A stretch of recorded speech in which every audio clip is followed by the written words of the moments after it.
Khatri dental care, दांतों का अस्पताल, डॉक्टर अरुण खत्री, डॉक्टर नीलिमा बर्डे खत्री। समय सुबह 9 बजे से रात्रि 8 बजे तक। सभी प्रकार के कॉस्मेटिक डेंटल ट्रीटमेंट उपलब्ध।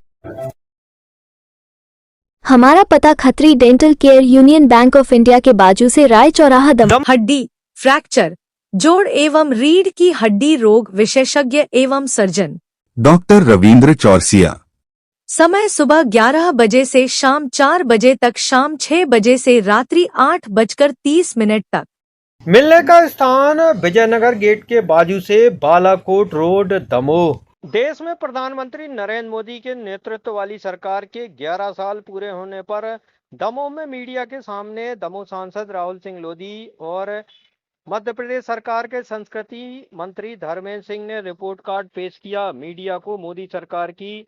जनहितैषी योजनाओं की जानकारी और उनके लाभ को बताते हुए उन्होंने कहा कि सरकार निरंतर देश को आगे ले जाने का काम कर रही है।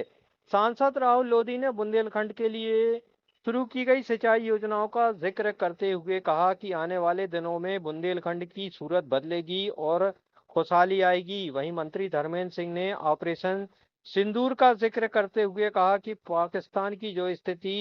बनी वो मोदी सरकार के रहते हुए ही संभव थी। तो एक बार मैं सारा विषय आपके सामने रख देता हूँ, उसके बाद फिर अपन 1-to-1 चर्चा करेंगे जो विषय जैसे आएंगे। भारत के ये समर्पित है मोदी सरकार, इसको लेकर 11 वर्षों में मोदी सरकार ने सेवा को संकल्प बनाया, सुशासन को संस्कृति और सुरक्षा को सर्वोच्च प्राथमिकता। यही है नया भारत, यही है विश्व का विश्वास को लेकर प्रधानमंत्री नरेंद्र मोदी जी ने के नेतृत्व में भारत ने विकसित भारत के अमृत काल में सेवा, सुशासन और गरीब कल्याण के विकास की नई यात्रा तय की। मोदी सरकार की हर योजना केंद्र में जन कल्याण और आम नागरिक के जीवन को आसान बनाने के साथ साथ देश में वैश्विक यशस्वी प्रधानमंत्री नरेंद्र मोदी जी की सरकार ने हमने प्राप्त की है उन सारी बातों को लेकर जो केंद्र का मामला था, श्री माननीय सांसद जी ने विस्तार से सारी बातें रखी है। मैं संक्षेप में तो यही कहना चाहता हूँ कि मोदी सरकार के नेतृत्व में, मोदी जी के नेतृत्व में ये देश क्रमांक 1 का देश बने, ये देश अवश्य विश्व गुरु बने। और जैसे मोदी जी ने कहा कि 2047 तक हम अपने इस भारत देश को विकसित देश की श्रेणी में लाकर खड़ा करेंगे और इस देश को इतना ताकतवर देश बनाएंगे कि दुनिया की कोई ताकत हिंदुस्तान की तरफ नजर उठा के न देख सके।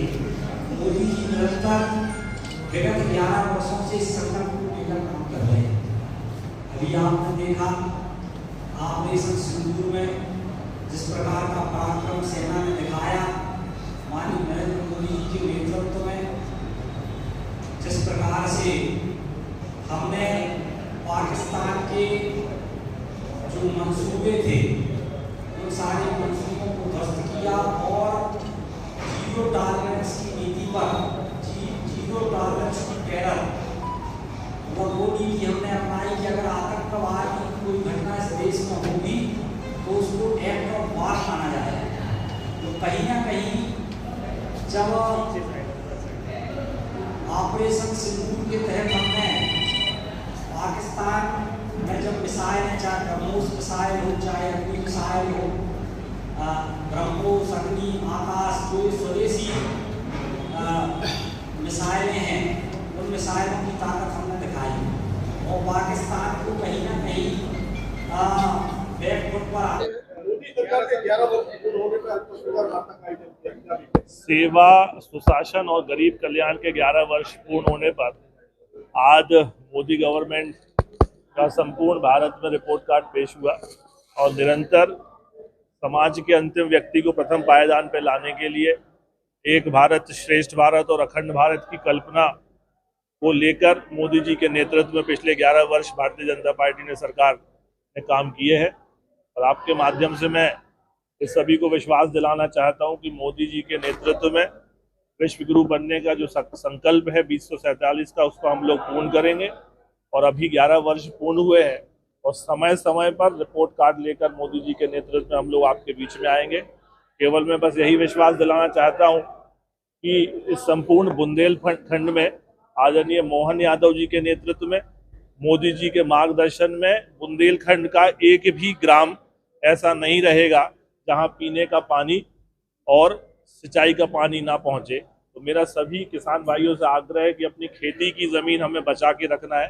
कितना जीवन में संकट आ जाए, परेशानी आ जाए, पर जमीन बचा के रखिए, क्योंकि आने वाले समय में बुंदेलखंड की तस्वीर और तकदीर बदलेगी। क्योंकि केन बेतवा लिंक परियोजना जो 44,000 करोड़ से अधिक की लागत की, चाहे अपना उल्दन बांध हो, चाहे सीतानगर हो, चाहे साजली हो, चाहे जूड़ी हो, ऐसे गिनाऊंगा तो 20 परियोजनाएं हैं और हर गांव को जोड़ने का काम डॉक्टर मोहन यादव जी और मोदी जी के नेतृत्व में हो रहा है। तो बुंदेलखंड समृद्ध और विकसित बनेगा, उस परिकल्पना को लेकर निरंतर सरकार काम कर रही है। तो विकसित भारत के संकल्प को पूर्ण करने के लिए मोदी जी के नेतृत्व में आज ये प्रेस कॉन्फ्रेंस हम लोगों ने आज 11 वर्ष हो गए हैं। आज बड़ी प्रसन्नता का विषय है कि मोदी सरकार के 11 वर्ष पूर्ण हुए हैं और इन 11 वर्षों में मोदी सरकार ने जो काम किए हैं उसके संबंध में ये प्रेस कॉन्फ्रेंस हर जिले में आयोजित की जा रही है। और मोदी सरकार ने जो गरीब के हितों में काम किए हैं, चाहे प्रधानमंत्री आवास हो, चाहे मुफ्त में अनाज देने की बात हो, चाहे आयुष्मान कार्ड, गरीब को आयुष्मान कार्ड बना के देने की बात हो, घर घर नल से जल देने की बात हो, मुफ्त में गैस कनेक्शन देने की बात हो और गरीबों के जनधन खाते खुलवाने की बात हो, ऐसी एक नहीं अनेकों योजना है जो मोदी सरकार ने गरीब के हित में चलाई हैं। इन 11 वर्षों में उनकी भी चर्चा हुई और इन 11 वर्षों में गरीब तो मजबूत हुआ है, इसके साथ साथ देश भी मजबूत हुआ है, ये देश भी सशक्त हुआ है। तो कहीं ना कहीं अभी आपने देखा तो किस प्रकार से हमने ऑपरेशन सिंदूर में पाकिस्तान को धूल चटाने का काम किया और कहीं ना कहीं पाकिस्तान को उसकी नानी याद आ गई। जिस प्रकार से हमने किया और पाकिस्तान गिड़गिड़ाने लगा, सीज फायर की डिमांड करने लगा, तो कहीं ना कहीं मुझे लगता है ये देश जिस प्रकार से सशक्त हुआ है उसमें हमारी स्वदेशी मिसाइलें ब्रह्मोस हैं, आकाश हैं, अग्नि हैं और हमारा डिफेंस सिस्टम S-400 जो हमने रूस से मंगाया था, जो हमारे फाइटर जेट जिसकी कांग्रेस ने बड़ी आलोचना की उस समय, वो फाइटर जेट जब गरजे राफेल, तो कहीं ना कहीं पाकिस्तान उस समझ में आ गया कि भारत से भिड़ना कोई छोटी मोटी बात नहीं। और पाकिस्तान, आप सब जानते हैं कि पाकिस्तान नहीं लड़ रहा था, पाकिस्तान के पीछे से चीन जैसा सशक्त देश पाकिस्तान के सपोर्ट में था। सारी एयर डिफेंस सिस्टम चीन के थे जो हमने बर्बाद कर दिए, उनके सारे एयरपोर्ट है वो सारे बर्बाद कर दिए। और कहीं ना कहीं जिस प्रकार की ताकत सेना ने दिखाई है, तो मुझे लगता है सशक्त भारत का एक हमने छोटा सा स्वरूप देखा है और आने वाले समय में ये देश क्रमांक 1 का देश बने, सबसे ताकतवर देश बने,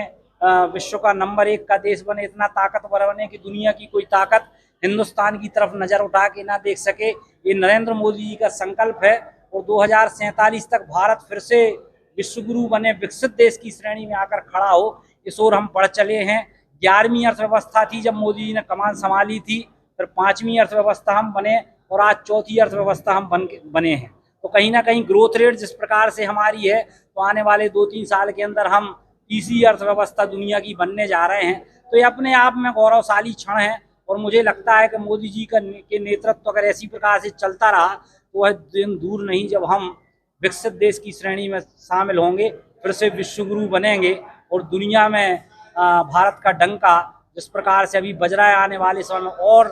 तीव्र गति से बजेगा। बहुत बहुत धन्यवाद।